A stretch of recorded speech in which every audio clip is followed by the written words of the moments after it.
This is the new BMW 5 Series, and it is quite literally the dirtiest car in the world. No, really it is. It's because I haven't been able to wash it. All the car washes are shut because of COVID, and I live in a flat, so I can't get a jet wash to it. Sorry about that. It's ironic, really, because this version of the 5 Series is actually cleaner than its predecessor because BMW has updated it with mild hybrid technology. Now, in this video, I'm going to talk you through that and the other changes they've made to this car. We'll find out if it's better than an Audi A6 or a Mercedes E-Class. BMW has also introduced an M550i version in the UK with a 4.4 litre twin-turbo V8. And I'm going to launch it to time it from 0 to 60 to see if you really do need to spend the extra for the full fat M5. I'm Matt Watson, and you're watching Carwow. Buying a new car? Then head to Carwow, and my team will help you find your next car at a fair price. Carwow, your one-stop car buying comparison site. Let's start the video by talking about the price.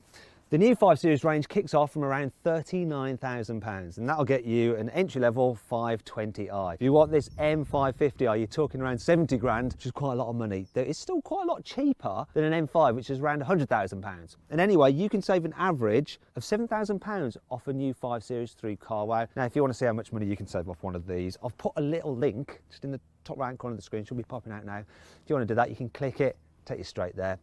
If you just want to do that after the video, you can simply Google "Help Me Carwow" and my team and I will help you choose the right car for you and get it for a fair price from one of our trusted dealers. I'm going to talk you through the design changes BMW has made to this 5 Series as part of this midlife update. So you've got some new LED tail lights, very smart, some new bumper designs. This being the M550i, you get an even more aggressive bumper than the normal cars, and look, you've even got a diffuser. It's fake, that diffuser. At least the exhausts aren't fake. BMW keeping it real with real exhaust pipes, not like you'll find on an Audi A6 or even Mercedes E-Class. Moving down the side, they're giving the car some new alloy wheel designs, ranging from 17 inches, which are going to be too small, to these 20s. The rest of the car down the side is the same as before. It's quite a conservative looking thing, this 5 Series. The only thing that breaks it up really is this air vent here. It's not fake either, it's real. It does smooth airflow down the side of the car.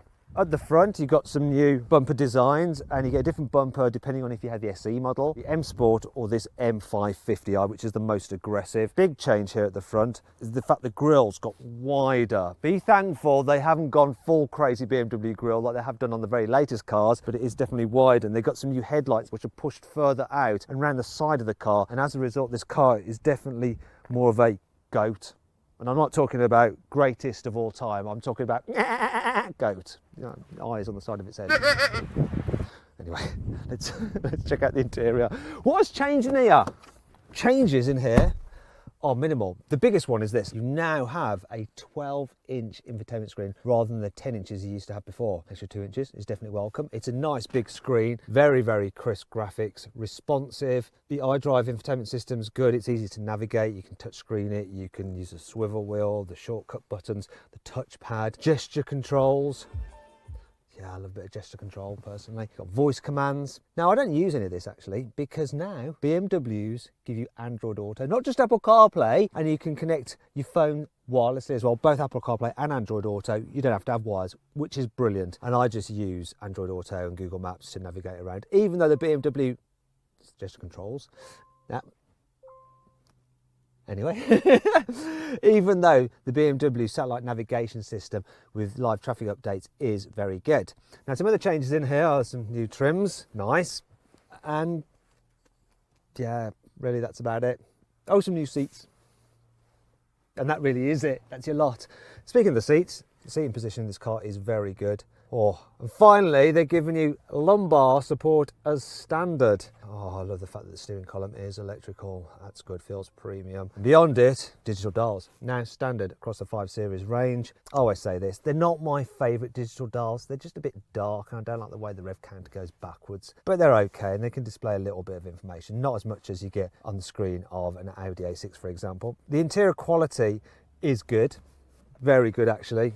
BMWs just feel solid. They really do. More solid than a Mercedes E-Class and an Audi A6 on the inside. I just don't think the design is quite as interesting. It's a bit like the exterior. It's a touch conservative. The interior design of the ES is more interesting. And if you want to find out a little bit more about that car, I've just put a little link which will be popping out in the top right hand corner of the screen. If you click on that, you can go check it out. I've also put a link below the video if you want to just do it that way instead. If not, stay with me. We'll continue because we're going to talk about cubby spaces. They're all right in this car. Look, some storage under there with the USB-C input. Underneath here are your cup holders. Yep. No, it's not going to fit. I don't know why I'm even trying, but it will fit in the door bin. Big practical door bins. Being a BMW, you always get these little extra storage areas here, which are lined with felt, so that whatever you put in there, such as your keys, do not rattle about when you're driving. If I can shut it. As for the glove box, once again lined with felt, and it's just an average size. But overall, the storage in here is pretty decent. In fact, this car is well thought out. Everything's laid out, dead simple to use. So you just got traditional knobs for the climate control, which is good, though there are touch sensitive buttons for the fan and the heated seats. But they look kind of cool, don't they? The way they're lit up, and then when you turn the car off, they disappear. And you've got the shortcut buttons there for the infotainment system and the stereo and stuff like that. Overall, this is a good quality, well thought out, comfortable cabin. See what it's like in the back seats. Driver's seat is in my usual driving position. Knee room's good, headroom decent, look at that. Slight complaint is foot space, not the actual footwell itself, it's just a bit hard to really stretch out into the chair in front. If you need to carry 3 people in the back at once, one slight problem is this, the big hump in the floor, which you have to straddle, and then you're starting to fight for foot space, and headroom in the middle isn't great, and it's made worse on this particular car I've got here. It's got the optional sunroof, and that reduces the headspace ever so slightly because of the mechanism for the roof. Really, if you need to carry 3 people in the back of your large luxury car, you're going to be better off with an Audi A6. Now, if you want to find out some more information and watch my video review of the Audi A6, I'll put a little link which will be popping out in the top right corner of the screen. You can click on that if you want to go check it out, or put a link in the description of this video. Anyhow, let's continue with this car. So, practicality wise, expensive feeling airplane style folders on the seat backs. You've also got, look at this, oh, where's the bottle? Ow, see, just whacked my head off that. That bloody sunroof. Door bins in the back are large. I like this feature. So you've got an armrest, that's good, but you've got the cup holders which are hidden until you need them. So you're not ending up putting your arm in them like you are on lots of other cars. They kind of look like eyes as well. If you need to carry longer items than 2 people in the back at once. Got some through loading there. I don't know why I'm laughing at that. If you need to carry a child seat in the back, you've got flip-up Isofix anchor point covers, so you're not going to lose them like you do the flip-off versions. And there's plenty of space back here, so it's quite easy to install even a big, bulky rear-facing seat, and you don't have to really move this front passenger seat forward that much to fit it in here. Overall, pretty practical in the back, and look, you can get it with 4-zone climate control if you want to. That's standard on this M550i version, though you can get it optional on lesser cars. Just finish off here, look, we've got a couple of USB-C charging points and a 12-volt socket so everybody can charge their mobile devices. Thank goodness. Let's go to the boot. So, the official capacity is 530 litres, which is exactly the same as an Audi A6 and 10 litres less than a Mercedes E-Class. Doesn't really matter. Now, the opening is quite wide, which is good for loading things, and the load lip isn't particularly big, so that's good for hoiking things out. You can actually fit 8 of these airplane-sized carry-on luggage cases in the boot of this car, which is fairly decent. In terms of other features, you've got a little storage area there, netty area there. There's a hook here you can hang your takeaway bag off so that your food doesn't spill all over your boot when you drive home. Some tie-down points there if you need to secure some larger items, and if you need to carry something really big, look, you can fold down the rear seats by pulling on these levers. Though annoyingly, that feature is a £400 option, and that brings you on to 5 annoying things about the BMW 5 Series. Speaking of having to pay extra for stuff, the adaptive cruise control with lane keeping assist, that's a £5,000 option on this car. You get it standard on a Toyota Corolla. This M550i has a glorious V8 engine, and it sounds nice on the outside. Have a listen to this. Oh yeah. Thing is though, on the inside, BMW feels the need to play fake engine sounds to the car's speakers, and that just sounds artificial. Depending where the sun is, it can reflect off this silver trim on the steering wheel, and you get this flickering effect which just distracts you when you're driving. The plug-in hybrid's boot has 120 litres less space because of all the batteries, which means it won't be quite room enough to sleep in. The wireless charging pad isn't big enough for the very latest big phones, such as my Samsung Galaxy S20 Ultra. Look, it won't quite fit in there. No, it's not charging because it's not close enough to the pad. Brilliant. It's not all negative though. Here's 5 good things about this car. The Parking Assistant Plus gives you a wonderful 3D view of the car. Look, you can look all the way around it like that. Isn't that brilliant and very clever? Makes it dead easy to park. Also, this thing works like a dash cam, so it's constantly recording what's going on, and if you have an accident, it will save the footage of the incident. Then you can use it in a court of law. You can get the car with BMW's latest frickin' laser lights. With frickin' laser beams! So they can shine up to 600 metres up the road, and they're absolutely brilliant, and they'll do that thing with a blank out part of their beam. So they don't dazzle oncoming drivers, though it looks like I've automatically blanked out part of their beams by getting the car so dirty. Let's see what they look like. There we go, look, come on, clean that up a bit. Let there be light! It's better. M Sport cars get upgraded M brakes. They also get lowered stiffened suspension. You can upgrade to lowered stiffened adaptive suspension. Now this M550i gets that as standard, and a limited slip rear differential for better corner exiting traction. You can get certain versions of the 5 Series with rear wheel steering, so that'll turn the back wheels in the same direction as the front wheels when you're going quickly to aid high speed stability, or in the opposite direction when you're going slowly to improve low-speed manoeuvrability. You can also get active anti-roll bars. They use special motors to counteract the twisting force on the roll bar when you go around a corner to help make the car stay as flat as possible. Look, this car has it, and it just won't lean. I don't know what I'm doing. If you've got the all singing, all dancing, fully automatic cruise control system, it works with the car's navigation system, and you can tell when there's a lane change, and it will safely change your lane so that you don't accidentally filter off down the wrong exit. One of the major changes to this new 5 Series is that it gets mild hybrid technology. So you have a little electric starter motor that can provide an 11 horsepower boost, so a bit more responsive when you overtake, and it does help save fuel. The range kicks off with the 520i. That has a 2-litre turbocharged petrol engine with 184 horsepower. Then there's the 520d, which has a 2-litre diesel engine with 190 horsepower. Then there's the 530d, which has a 3-litre 6-cylinder diesel engine with 286 horsepower. Then there's the plug-in hybrid, starting with the 530e. That has a 2-litre turbocharged petrol engine and an electric motor and a combined 292 horsepower. Then there's the 545e, which has a 3-litre straight-six petrol engine with an electric motor and a combined 394 horsepower.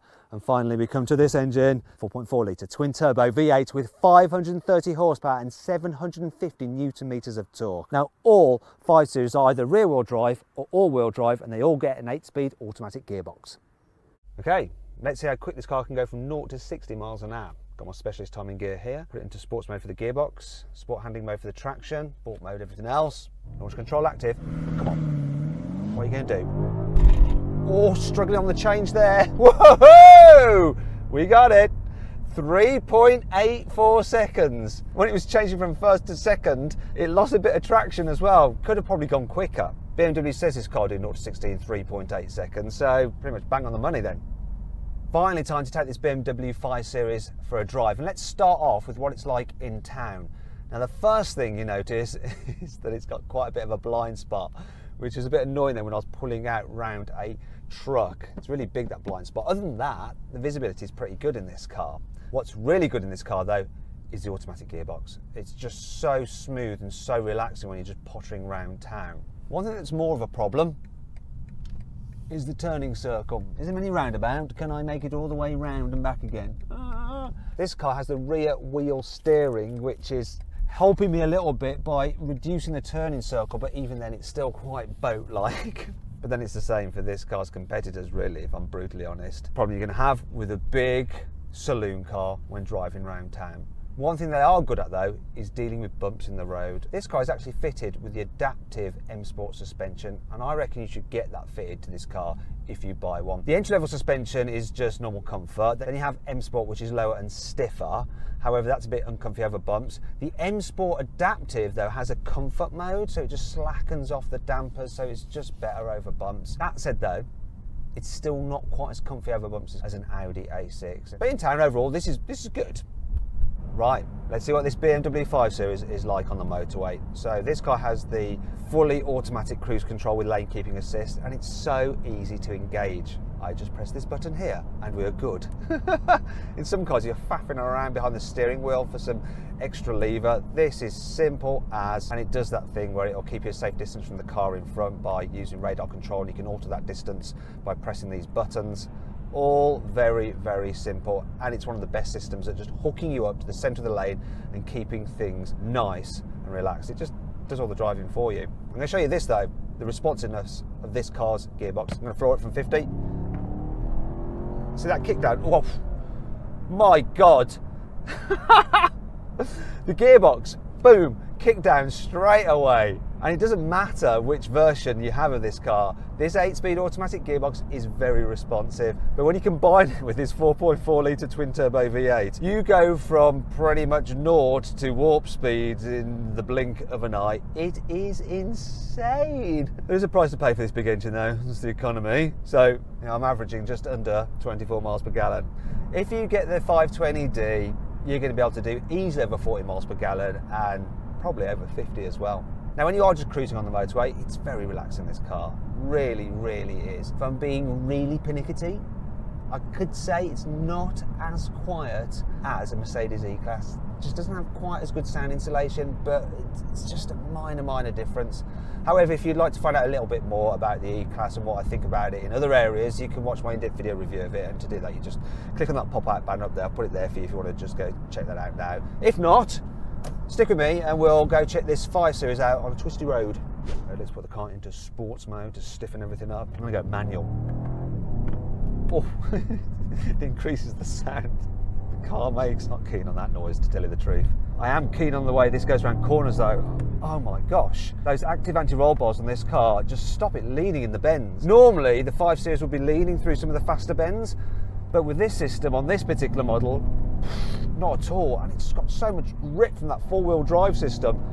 And that engine, this thing is bonkers. It absolutely flies. The only thing that this car's lacking is a bit of steering feel. That's it. Do you know what? I'm not sure whether you need an M5. Why do you need an M5? This thing is quick enough, it grips well enough, it corners well enough, it doesn't bounce around as much as the M5 on our crappy British roads. This is a great car. This is a really, really great car.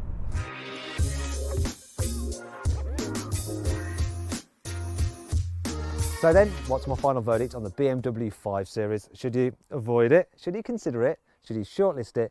Or should you just go right ahead and buy it? Well, I reckon you should shortlist the 5 Series. It's not completely perfect, but it is still a very good all-round large luxury car.